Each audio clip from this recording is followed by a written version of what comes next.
नमस्कार मित्रांनो, मी गणेश. तुम्ही पाहत आहात ऑटो व्लॉग हे चॅनल आणि त्या चॅनलवरील आजचा एक नवीन व्हिडिओ. तर हा व्हिडिओ तुम्ही पूर्ण पहा आणि आनंद साजरा करा. गेले कित्येक दिवस आपण चिंतेत होतो. रोज आर-टी-ओच्या चकरा मारत होतो. आपले प्रॉब्लेम कधी सॉल्व्ह होणार? आपलं परमिट जे व्हेरिफिकेशनसाठी अडकलंय, ते कधी भेटणार? हा एकच प्रश्न प्रत्येकाच्या मनात होता. पण आता आर-टी-ओकडून खूप मोठा निर्णय आलेला आहे. ज्यांचं परमिट व्हेरिफिकेशनसाठी अडकलंय, त्यांना आता परमिट मिळणार आहे. तर ही माहिती काय आहे? कोणाकोणाला परमिट मिळणार आहे? आणि तुम्हाला आर-टी-ओमध्ये कधी जायचं?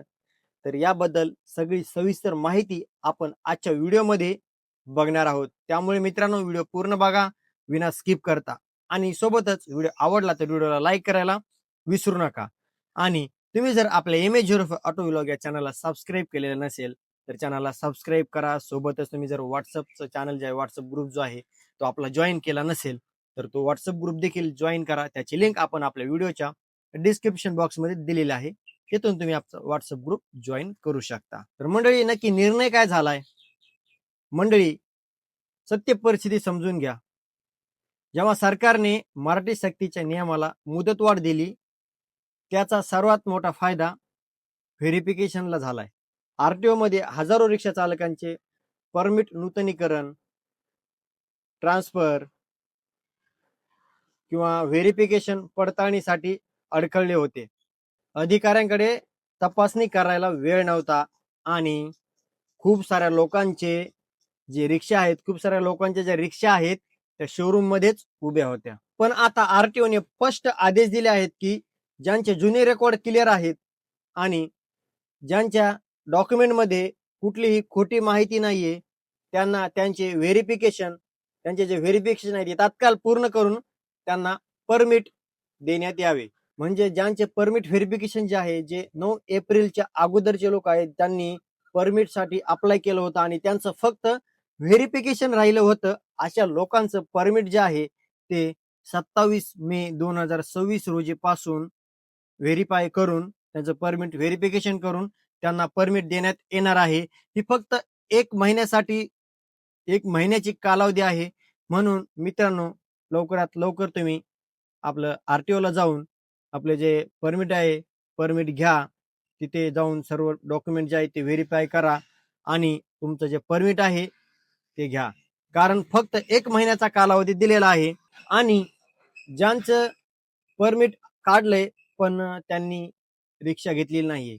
परमिट काढलंय पण 6 महिने झालेत. जेव्हा मित्रांनो परमिट काढल्यानंतर त्याचा कालावधी फक्त 6 महिन्याचा असतो. म्हणजे तुम्ही परमिट काढलंय आणि तिथून काढल्यानंतर तिथून 6 महिन्याचा कालावधी आहे आणि त्या 6 महिन्यामध्ये तुम्ही रिक्षा जी आहे ती घेतलेली नाहीये आणि 6 महिने होऊन गेले म्हणजे तुमचं जे परमिट आहे ते एक्सपायर झालेलं आहे. तर अशा लोकांचे परमिट जे आहेत ते आता 27 मे पासून ते देखील रिन्यू होतील आणि तुम्हाला परत परमिट देण्यात येईल रिन्यू करून. तर अशा लोकांनी पण लवकरात लवकर आर-टी-ओला जाऊन आपलं परमिट जे आहे ते रिन्यू करून घ्यायचं आहे. कारण मित्रांनो कालावधी खूप कमी आहे आणि खूप लाखो लोकांचे व्हेरिफिकेशन जे आहे ते अडकलेलं आहे. त्यामुळे मित्रांनो लवकरात लवकर तुमचं देखील व्हेरिफिकेशन पूर्ण करा आणि रिक्षा घेऊन घरी या.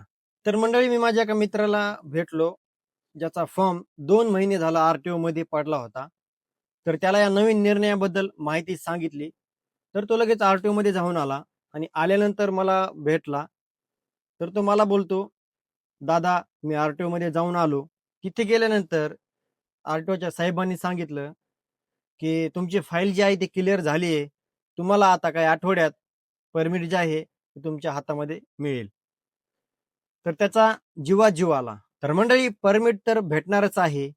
पण गडबड करू नका. तुम्ही ज्या ठिकाणी परमिटसाठी अप्लाय केलेलं आहे, तुमचं व्हेरिफिकेशन राहिलेलं आहे, तर तिथे जा आणि तिथे जाऊन आपले सर्व डॉक्युमेंट जे आहेत ते व्हेरिफाय करून घ्या.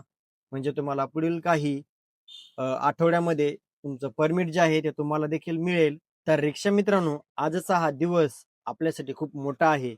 आपण नेहमीच MH05 ऑटो व्लॉग या चॅनलच्या माध्यमातून रिक्षावाल्या भावांचा आवाज उठवत आलोय आणि आजचा हा गोड निकाल समोर आलाय. तरी आनंदाची बातमी ऐकून तुम्हाला कसं वाटलं कमेंटमध्ये नक्की सांगा. आणि हा व्हिडिओ महाराष्ट्रातल्या प्रत्येक कोपऱ्यातल्या प्रत्येक रिक्षा चालक भावापर्यंत, आपल्या मित्रापर्यंत हा व्हिडिओ शेअर करा. प्रत्येक व्हॉट्सअप ग्रुपवर शेअर करा, जेणेकरून सगळ्यांना थोडा दिलासा मिळेल. आणि चॅनलला सबस्क्राईब करायला विसरू नका. आणि हा व्हिडिओ आवडला असेल तर व्हिडिओला लाईक करायला देखील विसरू नका.